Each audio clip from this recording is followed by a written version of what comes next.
Pauline Paxton, HCSA, the Hospital Doctors Union, moving Composite I. Congress, first my heartfelt thanks go to all of our NHS colleagues who've risen to and met the challenges of this past year, sometimes at great personal cost.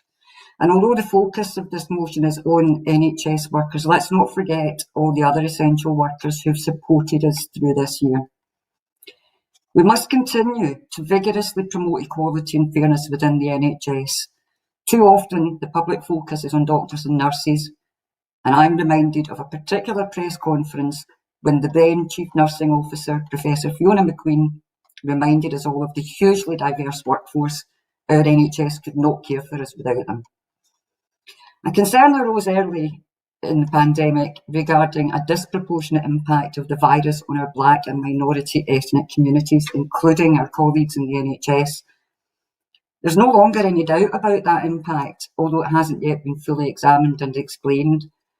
Our Black and minority ethnic colleagues more likely to be on the front line, and communities remain at greater risk of serious illness and mortality as a result of COVID-19. But Congress, that's not the only health disparity, as you will see from the Composite motion, and colleagues speaking in support will offer more on those frightening statistics. Health is not the only inequality. Despite many years of combating inequality, members still experience race and gender pay gaps. For our members' hospital doctors, those pay gaps are between 20 and 33% and have a greater impact on Black and minority ethnic women. Indeed, the UK government commissioned a widely criticised report on race and ethnic disparities, and HCSA is a signatory to the TUC's letter to the Prime Minister rejecting that insulting report.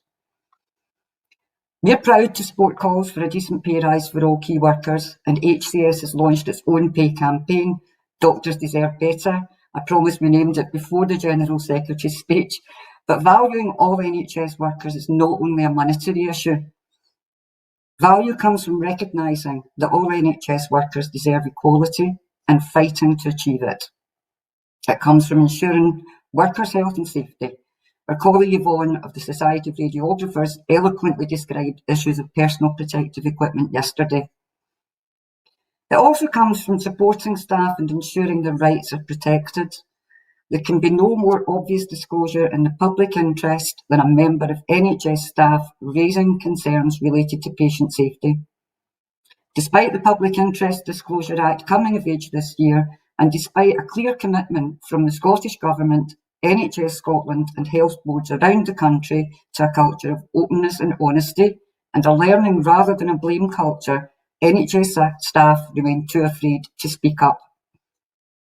Only when the workforce is confident that they are protected from detriment in line with the law will effective whistleblowing be a reality. Congress will be aware of a recent example where a cleaner working for a contractor in the NHS raised concern about the hospital's cleaning regime during the pandemic. Her manager's response was to fetch pen and paper and dictate her letter of resignation.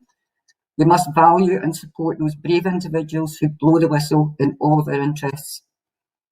Employers must be reminded of their duty to protect workers from detriment when they raise concerns, and we need to continue to promote and strengthen workers' rights in this regard. Let's also support NHS staff when there is unjustified negative media publicity. Not so long ago, the whole country was applauding NHS staff, but memories are short, and now the NHS is under fire for the inevitable waiting lists caused while COVID-19 swept the world. The NHS is an easy target, and we must defend it and its staff in all roles. We must argue for the funding required for recovery of the NHS and the people of Scotland if we are to be a Scotland fit for the future. Finally, it seems to me that Workers' Memorial Day on 28th of April will be more poignant than ever as we remember NHS and other workers who lost their lives to the pandemic. The argument continues as to whether or not COVID-19 was contracted in the workplace, but as trade unionists, we know in our hearts that in many cases it was preventable. Congress, I ask for your support for Composite I move.